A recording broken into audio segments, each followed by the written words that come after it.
A esquerda precisa levar a sério a pauta da inflação.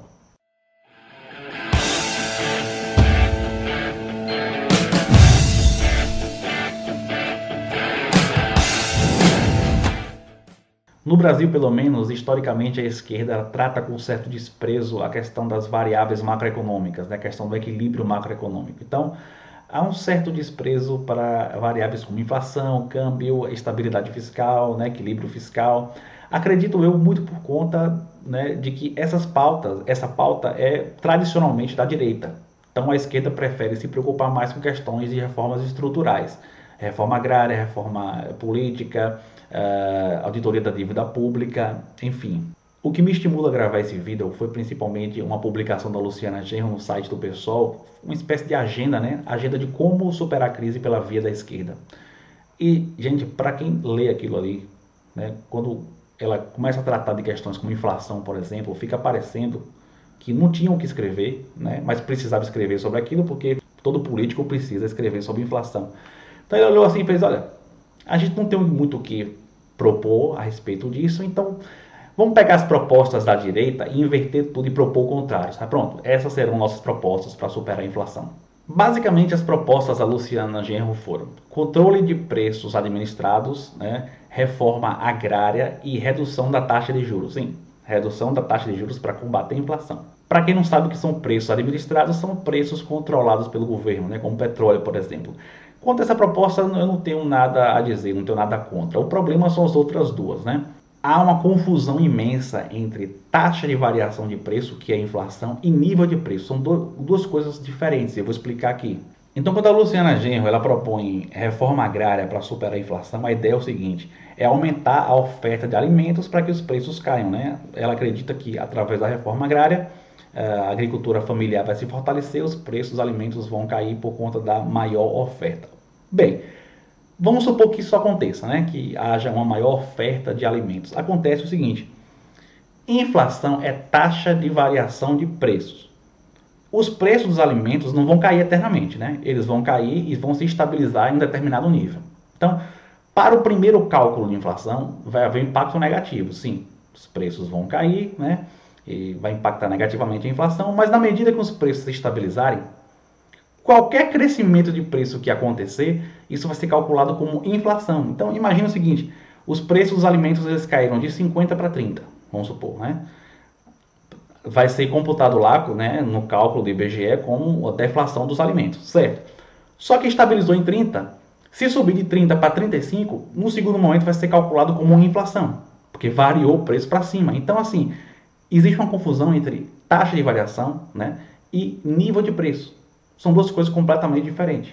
E quando ela fala de redução da taxa de juros para combater a inflação, a ideia pregada é o seguinte, com a taxa de juros menor, né, vai haver um estímulo para o financiamento. Esse estímulo para o financiamento vai elevar os investimentos no setor produtivo da economia e vai elevar a oferta futura de mercadorias. Elevando a oferta de mercadorias, os preços caem.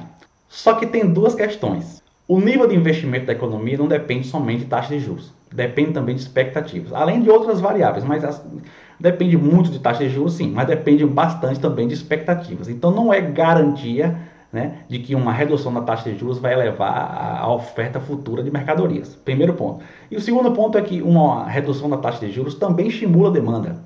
Quando o governo reduz a taxa de juros, significa que ele está injetando liquidez na economia, injetando dinheiro na economia. Isso estimula a demanda e a resposta da demanda é mais rápida do que a resposta da oferta. Então, no primeiro momento, vai haver pressão de demanda sobre os preços. E ainda que no futuro haja um crescimento da oferta, o crescimento da demanda vai continuar acontecendo. Então, é difícil acreditar que isso é um mecanismo, né, é um método eficiente para se combater a inflação, sabe? Porque o crescimento da demanda é certo, vai acontecer.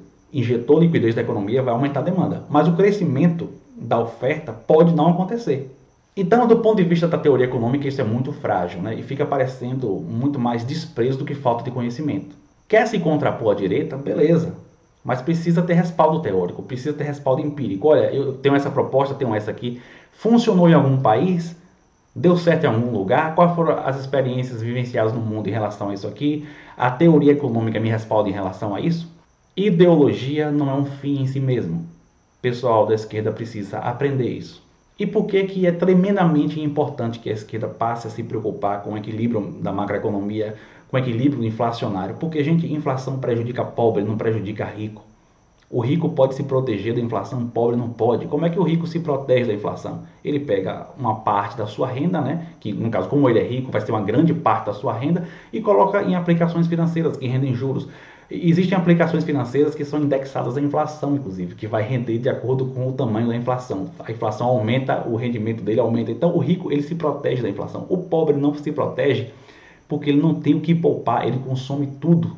Ele consome todo o seu salário. Então, a perda de poder de compra ocasionada pela inflação, a corrosão do poder de compra gerada pela inflação, afeta principalmente o pobre. Na década de 80 no Brasil, durante aquele período hiperinflacionário, onde a inflação chegou a 80% ao mês, né? Os bancos ganharam muito dinheiro com isso. Os bancos ganharam muito dinheiro com a inflação, gente. O que aconteceu era o seguinte: boa parte da captação do banco acontece através de conta corrente, né? Que não tem correção monetária, que não tem nenhum tipo de rendimento. Então, os bancos captavam, né? Sem oferecer nenhum tipo de correção de rendimento para o cliente e emprestavam esse dinheiro com correção monetária e com taxa de juros. Então, a diferença disso aí era lucro para o banco. Quanto maior a inflação, maior essa diferença, né? Isso foi chamado pelos economistas de ganho com floating, né? E na década de 80 isso foi muito grande e os bancos ganharam rios de dinheiro com a inflação. Aprendeu por que a esquerda precisa se preocupar com a inflação? Isso é tudo. Se você gostou, dê joinha, se inscreva no canal, compartilhe esse vídeo nas redes sociais. Clica no sino para receber as atualizações. Gente, se você não clicar no sino, você não recebe as atualizações. Valeu!